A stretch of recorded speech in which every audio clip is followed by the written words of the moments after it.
Bismillahirrahmanirrahim. Assalamualaikum warahmatullahi wabarakatuh.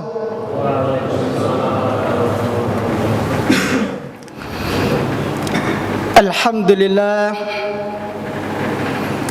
Alhamdulillahilladzi arsala rasulahu bil huda wa dinil haqq liyuzhirahu 'alad dini kullih walau karihal musyrikun. Asyhadu an la ilaha illallah wahdahu la syarikalah wa asyhadu anna Muhammadan abduhu wa rasuluh. Allahumma salli wa sallim wa barik ala sayyidina Muhammadin wa ala alihi wa ashabihi ajma'in. Amma ba'du, fa ya ayyuhal hadirun, ittaqullaha haqqa tuqatih wa la tamutunna illa wa antum muslimun. Faqala Allah ta'ala fil Qur'anil Karim, na'udzu billahi minasy syaithanir rajim. Bismillahirrahmanirrahim.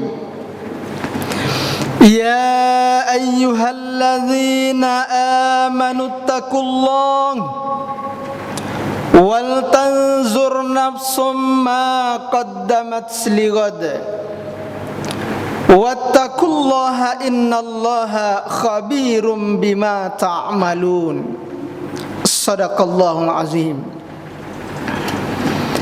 Hadirin kaum muslimin sidang jemaah Jumat rahimakumullah.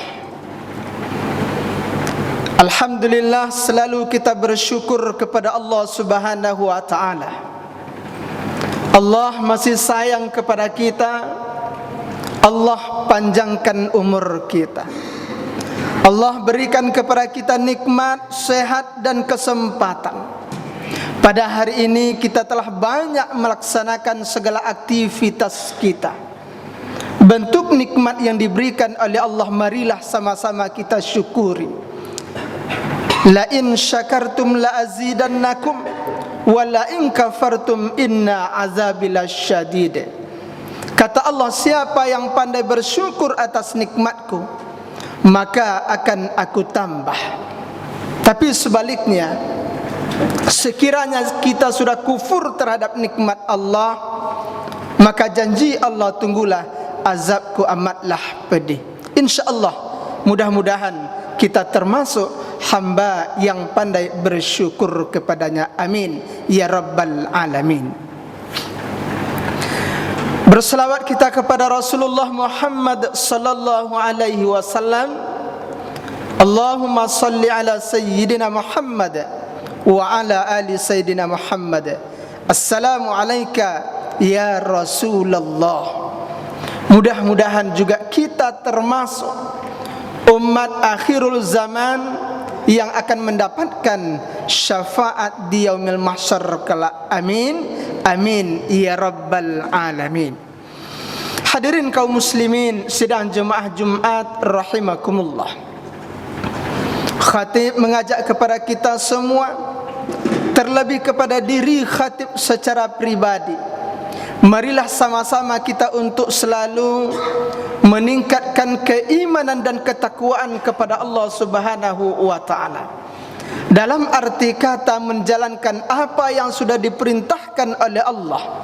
Begitu juga sebaliknya, meninggalkan dan menjauhi larangan-larangan Allah Subhanahu wa taala. Hadirin kaum muslimin sidang jemaah Jumat rahimakumullah. Di siang Jumat yang mulia ini, kita bertepatan dengan akhir tahun 2023 Masehi. Maka tema khutbah Jumat kita yakni renungan atau muhasabah di akhir tahun. Allah Subhanahu wa taala berfirman di dalam surah Al-Hasyr surat yang ke-59 di dalam Al-Quran pada ayat yang ke-18. Na'udzubillahi minasyaitonir rajim. Bismillahirrahmanirrahim. Ya ayyuhalladzina amanu taqullaha wal tanzur nafsum ma qaddamat lighad wattaqullaha innallaha khabirum bima ta'malun. Apa kata Allah Subhanahu wa taala? Ya ayyuhalladzina amanu taqullaha, wahai orang-orang yang beriman, bertakwalah kepada Allah Subhanahu wa taala. Jadi hadirin kaum muslimin, di dalam sepotong ayat ini Allah menegaskan kepada kita, wal tanzur nafsum ma qaddamat lighad, dan hendaklah setiap diri kita masing-masing memperhatikan kembali, menghitung-hitung kembali, memuhasabah diri kita masing-masing terhadap apa? Ma qaddamat lighad, untuk menuju hari esok, hari kiamatnya Allah Subhanahu wa taala. Terutama marilah kita introspeksi terhadap amal ibadah kita kepada Allah. Hadirin kaum muslimin sidang jemaah Jumat rahimakumullah, jika kita cermati pada sepotong ayat, Allah ini menegaskan ada 3 keterangan waktu yang Allah berikan introspeksi terhadap diri kita masing-masing. Pertama terdapat pada kata wal tanzur, yang berarti waktu sekarang. Allah ingatkan kepada kita wal tanzur, waktu sekarang ini, waktu kita hidup ini, hendaknya kita senantiasa memuhasabah diri kita masing-masing. Karena apa? Berarti sudah sekian lamanya kita hidup, sampai waktu saat sekarang ini, apa yang sudah kita perbuat untuk Allah Subhanahu wa ta'ala? Adakah semakin lamanya kita hidup, semakin banyak amal ibadah kita? Ataukah sebaliknya, semakin tuanya kita, semakin lamanya kita hidup, semakin bergelimang dengan maksiat dan dosa kepada Allah Subhanahu wa ta'ala? Yang kedua, Allah jelaskan pada kata qaddamat, yang berarti waktu yang telah berlalu. Siapapun di antara kita, semua kita sudah pasti menjalani waktu-waktu yang telah berlalu. Artinya apa? Sudah sekian puluh tahun kita hidup, sudah sekian lama waktu yang sudah kita habiskan. Oleh karena itu, muhasabah kembali diri kita. Ketika hidup saat sekarang ini, waktu kita yang telah berlalu, semoga bisa untuk introspeksi diri kita. Karena waktu esok, waktu yang akan datang, kita akan pasti kembali kepada Allah. Yang ketiga adalah kata lighad, waktu ataupun masa depan kita. Masa depan kita pasti semua kita akan kembali kepada Allah Subhanahu wa ta'ala. Maka dengan itu nikmat hidup yang diberikan oleh Allah hari ini, maka marilah di penghujung tahun 2023 Masehi ini, insyaallah bisa kita introspeksi diri kita. Mari sama-sama kita muhasabah diri kita, terutama terhadap amal ibadah kita kepada Allah Subhanahu wa ta'ala. Karena hari berganti hari, minggu habis pun berganti minggu, bulan pun berganti bulan, dan sampailah tahun berganti tahun. Artinya apa? Allah sudah berikan kesempatan, Allah ciptakan pergantian tahun, perputaran waktu 24 jam, 1 hari 1 malam, memberikan kesempatan kepada kita untuk mampu memuhasabah diri kita masing-masing. Hadirin kaum muslimin, bagi Imam Al-Ghazali, sesuatu yang paling jauh dari kita itu adalah waktu yang telah berlalu.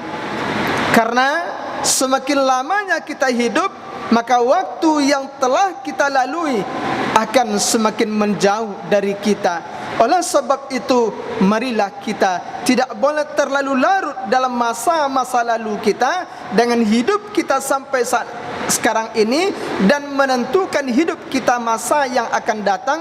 Marilah kita persiapkan diri kita dengan memperbanyak amal ibadah kepada Allah Subhanahu wa taala. Kullu nafsin za'iqatul maut. Setiap diri kita pasti akan mengalami yang namanya kematian. Ingatlah, karena pernah suatu ketika Rasulullah sallallahu alaihi wasallam sedang duduk bersama dengan para sahabatnya, lalu Rasulullah mengambil sebatang ranting kayu. Ranting kayu itu pun dipatahkan menjadi 3 patahan. Patahan yang pertama Rasulullah tancapkan. Patahan yang kedua Rasulullah juga tancapkan di sebelahnya. Dan patahan yang ketiga lalu Rasulullah buang jauh-jauh dengan sekuat tenaga. Ketika itu Rasulullah bertanya kepada para sahabat, "Wahai sahabatku, apa makna daripada 3 ranting tersebut?" Ranting pertama saya tancapkan di hadapan, itu adalah ibaratkan kita ini manusia, kata Rasulullah. Lalu tancapan yang kedua di sebelah kita ini, di dekat kita manusia itu, ranting yang kedua ini adalah ibaratnya kematian. Sedangkan ranting ketiga saya lemparkan jauh-jauh. Ini artinya dunia bagi kita, angan-angan kita untuk masa yang akan datang. Bagaimana dengan sikap kita hari ini? Kadangkala kita lebih suka untuk mengejar, mencari ranting yang ketiga yang dicampakkan begitu jauh, akan tetapi lupa dengan ranting yang kedua dekat di sisi manusia itu adalah kematian. Kullu nafsin za'iqatul maut. Setiap kita pasti akan mengalami yang namanya kematian, akan tetapi kita sibuk untuk mengurus dunia, kita lupa perjuangan hidup kita bertemu dengan Allah. Maka dari itu, mari kesempatan waktu yang tersisa ini, karena kematian kita tidak bisa kita tentukan. Kalaulah hari ini, besok, minggu depan, bulan depan, tahun depan, semua kita akan dimatikan oleh Allah. Mudah-mudahan kematian kita berada dalam keadaan husnul khatimah. Amin ya rabbal alamin. Fa'tabiru ya ulil absar la'allakum tuflihun.